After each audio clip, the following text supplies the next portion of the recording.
It seems that even if you do get excited for a game or system and are able to lock down a pre-order, chances are something's gonna fuck it up and ruin everything. So why even bother? If you can't trust the devs, and you can't trust the stores, and you can't trust each other, who can you trust? T.U.G.S. That's who. Because even when we're wrong, we're right. Whoa! Here we go!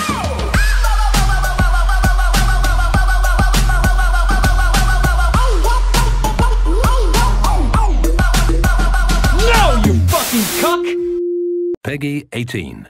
Okay, before we get into the fact that Walmart ruined the one chance that they had at getting back in the good graces of a bunch of 30-somethings, we have a quick update to a story that we covered on the special edition of T.U.G.S, which aired earlier this week.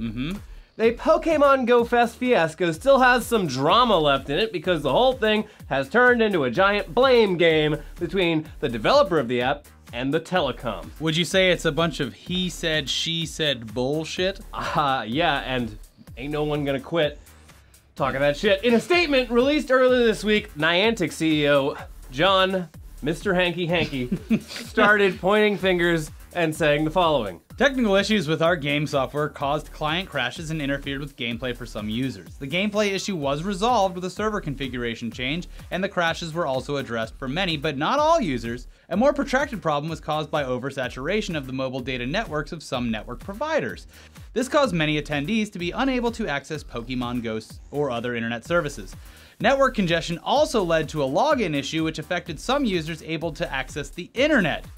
He even added that some cell service providers had actually deployed the Cell on Wheels service, which should have been able to handle this game's heavy load. What's your favorite Cell on Wheels moment? Mine's the one when The Undertaker chokeslammed Mankind from the top of the Cell on Wheels yeah, through the announcer's everyone table. remembers it.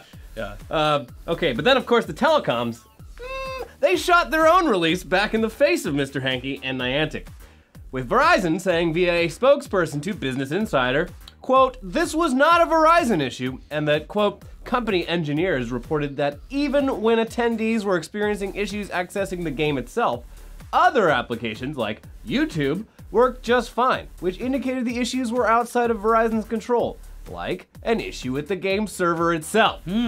So yeah, even in the Niantic press release, it states that it was in fact their fault for at least a portion of the time because they acknowledged a fix by initiating a server configuration change. But I think the most damning evidence here is that while players couldn't throw their balls at fictional animals, people were able to use data-heavy apps like YouTube without issue. The best part of all of this is probably that, ironically, the best service provider for the event ended up being Sprint, simply because nobody fucking uses Sprint. Yeah. Hey, it's wide open. Oh, am I your fourth choice now? Sprint, the #1 choice for all Pokemon Go players. And people who work at construction sites. And NASCAR fans. There's a niche.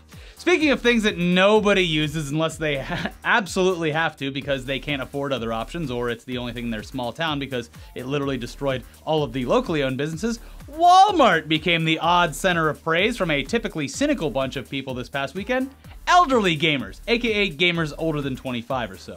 And here's why. Ever since the release of the NES Classic, people have been eagerly awaiting the announcement and release of the only thing that could possibly top it, an SNES Classic. Now, as you're probably already well aware, it was announced a few weeks back that it was coming out, but no one knew when the pre-sale was going to start.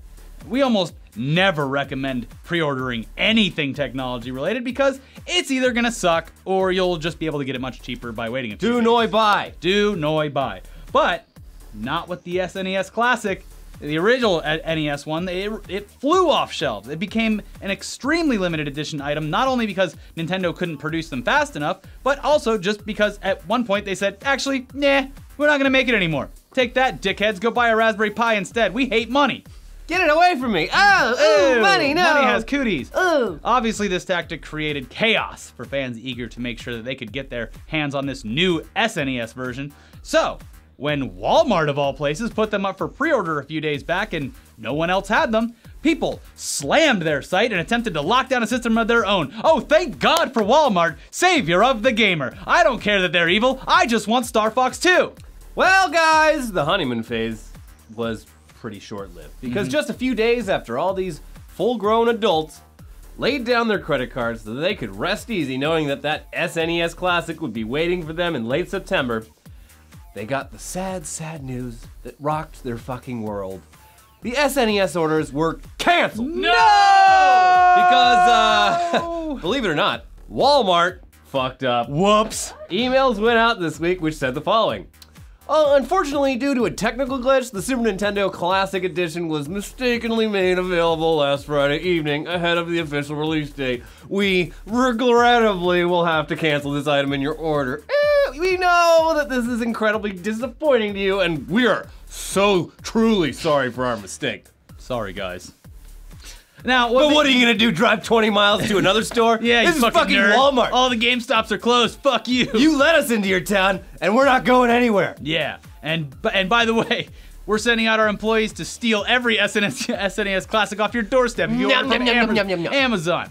Now, anyways, what makes this interesting is that they indicate later, once again, that the launch date is September 29th, which leads us to believe that there will be no pre-orders for this item. Just chaos. And it will be a first-come, first-served console. And now, we have no basis for that fact, other than rampant speculation, our favorite thing. But we do applaud Walmart and Nintendo for their offering to one of our favorite sports, watching adults beat the shit out of each other in an attempt to purchase a rare item. Let the games begin, and may the odds be ever in your favor. I look forward to not only the physical fights, but the emotional, verbal fights over who is more deserving of an SNES Classic. You don't even like Star Fox. Oh, now you're a gamer? Okay, name all the colors of the shells. You were playing football when I was playing Super Mario World. While you played football, I studied the Mario. And now you're asking me for my help? I was born in it.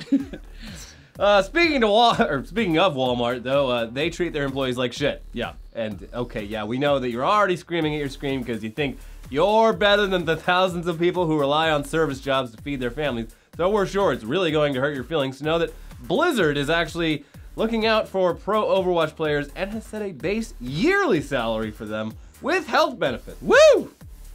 Damn, if only that mother or father working at Walmart had spent their free time playing video games instead of working 2 other jobs so they could take their kid to the doctor, they would be fine. Yeah. But it's too late. Yeah. What a bunch of losers the working men and women of this country are. It's true. We should take everything away. Why don't we all play video games? Now, seriously, many of the biggest corporations in this country, they treat their employees like shit and actively Yeah, well, why do you need a fucking tourniquet from a hospital when you got those perfectly good bootstraps attached to your boots? Pull them up. They actively figure out ways around certain regulations so that they don't have to offer them any kind of meaningful quality of life type shit like vacation days, sick days, health insurance. It's fucked up. But back to the gaming news. Blizzard isn't a dick, and they're planning a structure where these pros can focus on the game instead of which sponsor they'd have to shill for 8 hours a day to just make a little extra scratch on the side. Yeah, according to Engadget, players in the Overwatch League will earn at least $50,000 a year and be guaranteed year-long contracts with their signing teams. Plus, organizations are required to provide health insurance and a retirement savings plan for each player. And at least 50% of all bonuses the team earns in tournaments and events will be distributed directly to players. Communism! Oh, sorry, that was me. They continue. This isn't chump change. Teams will be vying for a bonus pool of $3.5 million in the first season, with the year's champions taking home at least $1 million. Well, that's all well and good, but $50,000 a year is still considered below the poverty line here in Los Angeles. Yeah. So those teams better fucking win if they want to live out here. Yeah, work harder. Maybe get 2 Overwatch jobs. Yeah, you and your family can live in someone's garage on a couch. Play for 2 teams. Yeah.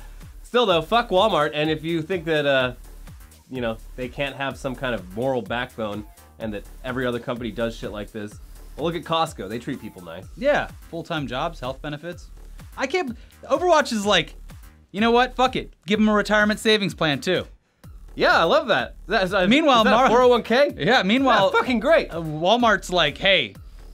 Can you take this package to someone's house on your way home? You're not going to be able to get a bank account if you don't have any anything in the bank. So, hey, but guess what? We opened our own bank. We'll cash those checks for a nominal fee. And no, this isn't exactly the same as the company store in a lot of gold mining towns where you were essentially slaves to your wages and could only buy things from the local vendors. It's not like that at all. Why don't you go play video games, old man? It's a great career.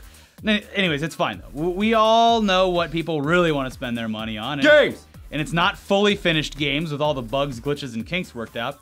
It's pointless virtual cosmetic items that people will rarely ever see if you're actually good at the game. Case in point, PlayerUnknown's Battlegrounds. A game that we have praised on this show. It's seemingly putting the rest of development on hold because $100 million in sales for a game that's not even officially out, it's cool, but you know what's cooler than that? Finishing the console version so that Xbox plebs can play as well? No. Releasing new maps so people don't eventually get burnt out on this one map? No. Addressing game mechanics issues that are constantly complained about from their loyal fan base? No, you fucking idiot. Letting people play dress up with their characters and paying out the ass for it. Oh, thank God. So, you see all these totally cool outfits that literally don't affect anything in the game and actually might make you more of a visible target. They look great. Yeah, cool. I can wear a Twitch ski mask. Well, these are coming to PlayerUnknown Battlegrounds, and you're gonna have to pay for them, buddy. Yeah. By the way, this is completely fine. We have no real problem with cosmetic items in games, but doing it in a game that's still in alpha and is already swimming in money is a bit much, even for us. And we love the game so far. I mean, are we gonna maybe buy some of these outfits? You will. Does it I make won't. me more powerful? No. Damn. I'll only buy it if it's green and looks like leaves. Give me the Bush DLC. A lot of these clothes are not good. They're actually counterproductive. Oh yeah, no, it's bright. There's like bright green jumpsuits. No, yeah. Hey, there's Stealth that fucking is very idiot. important. Yeah. Anyways, I'll do it begrudgingly. Sorry, but ethics schmethics. Let's get Shivy in here to save our souls once more because we need to hear the uncensored truth about the gaming industry straight from the giraffe's mouth. What are you reviewing this week, Shibs? What are you shilling for? Let's do this. Blah, blah, blah, blah. Wow, someone let him out of his cage. T.U.G.S boys and zombie girls. Whoa. This week I've returned after getting roasted on Twitter by multiple Nintendo fanboys because I think Splatoon 2 is the worst sequel of all time after Destiny 2. And everyone should agree. It's ethical. But Shibby. Shut it, you cuckboy. How do you know this? Well, viewer, it's simple. Splatoon 2 is so bad that if you join a lobby, you can't leave. You need to sit there for it to fill up, or you get kicked out of the lobby because the lobby timer times out. No quit button, unless of course you literally turn your console off. No split screen co-op, and that Nintendo mobile app for voice communication in-game is a complete fucking joke. Dude, he's already dead. All right, moving on. Get that G Fuel. Thanks, FaZe Clan.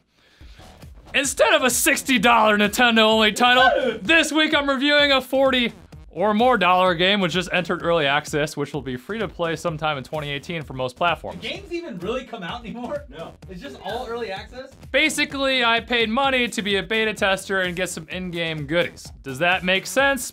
Probably not, but here on T.U.G.S, I need to be on the bleeding edge of gaming. Of course, I'm talking about Fortnite by Epic Games. Epic Games, known for such indie titles such as Gears of War, Unreal Tournament, Bulletstorm, Paragon, Shadow Complex, and most recently, Fortnite. Much like EA with the Battlefield franchise, or Blizzard does with Overwatch, they use their own launcher to cut out gaming out of his money-grubbing Steam funds. Fortnite is no different with the Epic Games launcher, and I've put about 30 to 40 hours into this paid early access, soon-to-be free-to-play game in 2018 game. Anyways, you might think I'm gonna shred this game to pieces. You might think I'm gonna eat its ass, like I initially did with For Honor. Well, T.U.G.S boys, you would be wrong because neither of those things are gonna happen.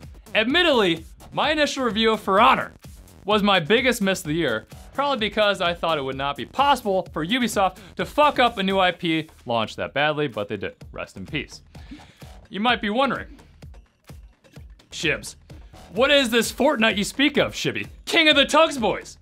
Well, my faithful following, Fortnite is an online action-building, zombie shooting, tower defense, loot hunting, inventory management, character progressing dungeon defender game. Graphics remind me of an MMO I enjoyed called WildStar. Better shooting mechanics than Battlefield Heroes, trap placing and enemy wave blasting like Orcs Must Die, and some dungeon defenders, COD zombies with Monster Hunter thrown in, also Minecraft. Sounds like a fucking mess. If you can't even resource manage, how do you manage all them words coming out of your mouth? I don't. I just spit it live, baby. Need more G Fuel, Code King. The game has a lot going on and once again checks a lot of boxes for me and my taste. Does it have epic PvP? No, and it probably won't. I don't find it to be an issue because sometimes I enjoy grinding a PvE styled game, and if I want that human on human action, I just go and play Battlegrounds. What about PNV? Yeah, gross. What about TNA? Yeah, there we go. Ass. Ass to mouth. Now we're getting somewhere. I gotta go down to the ATM. Now, I don't need to tell you that loot hunting is addicting. Shooting zombies called Huss in the game feels good, and surviving an assault of zombie waves among your friends is very satisfying. You like Destiny, don't you, Ricky? Yeah. And shooting shit? Yeah. All right, yeah. The problem kicks in where Epic Games, they're aware of this, is that in the game, there's currently a pay to progress. Not pay to win, like many Korean MMOs. What I mean to pay to progress is at some point in the second zone, there will be a paywall that you will most likely encounter. With my 30 to 40 hours in game, I am approaching this point where much of the game's critical progression, such as upgraded heroes, upgraded weapon schematics, upgraded survivors, and enough lower quality versions of all these to break them down to crafting materials and to upgrade most of the stuff you have, but most likely do not have because the really good stuff is hidden behind an RNG loot box. Ugh, in Fortnite, these are called loot llamas. This makes sense because Tencent, the Chinese overlords who own most of gaming and bought all League of Legends, etc., own a 48% stake in Epic Games. Just look at the Fortnite subreddit and you will see half the threads discussing this. Not enough items of importance are rewarded for actually playing and winning missions. And all the good stuff to really make any strides in progression are behind these Loot Llama RNG. It's frustrating for a lot of players and I fear I may hit the paywall very soon. It's real. The game is going to be free to play in 2018 and the fact that Tencent has a large stake in this game all makes sense. It feels crappy though. Overall, I still really enjoy this game. It feels good to play. It really does not change, or it really does need change to be made. Menu UI, inventory in the main menu, the ability to tear. If you like this game or not. The ability to tear down your own home base to make that easier, moving traps once replaced. But most importantly, Epic, addressing this pay to progress paywall and rewarding players with more significant loot when cooperating and succeeding, not failing. I must rate this game as a question mark because I have faith in Epic to continue development through early access and hear the cries of the player base to make change. Please, Epic, make gaming great again. Is that it? You did it. Okay. Well, thanks, Jimmy. Now, for today's Amazon review, we wanted to take a look at Overwatch since it's been out for long enough to eventually piss someone off, and it sure has. Today's review comes from Joe, who titled his review, Friends Only Game. Other than that, it sucks. He said this. This game is complete and utter cancer. I never really wanted this game, but my friends finally got me to buy it. And they are the sole reason. By yourself, this game lacks all ingenuity, fun, and overall enjoyment. The only way to play this game is with friends. The only way. Not to mention that mountain of crap memes and jokes and other non-appropriate content made just from this game is absolutely ridiculous. It's disgusting, really. And the thing that ticks me off the most is the fact that the game lacks story, even though I genuinely thought it could be really good. That's it. Sounds like a Nintendo fanboy. I don't know. It sounds like he bought a multiplayer-only game. Wait, you're telling me this game's like Splatoon? All right. I was expecting paint. My friends kept bullets. making fun of me for playing Hanzo. Or whatever, I don't know the memes. That is the meme. I give it 4 out of 4 for butts and 1 out of 4 for gameplay. Where's the story? Anyway, subscribe to us on Twitch. All of our accounts are listed down below. Buy some merch at etcmerch.com because you're the only thing saving our entire channel. And please, we had just a real fun time. If you want to learn about resource management, watch us play Catan yesterday. It's a real romp. And Shibby still upset that he lost. I got fucked. Yeah, he did. Anyways, we also have a brand new episode of Tech News Day. Check both of those out, and we'll see you next time. Bye. That robber can eat ass.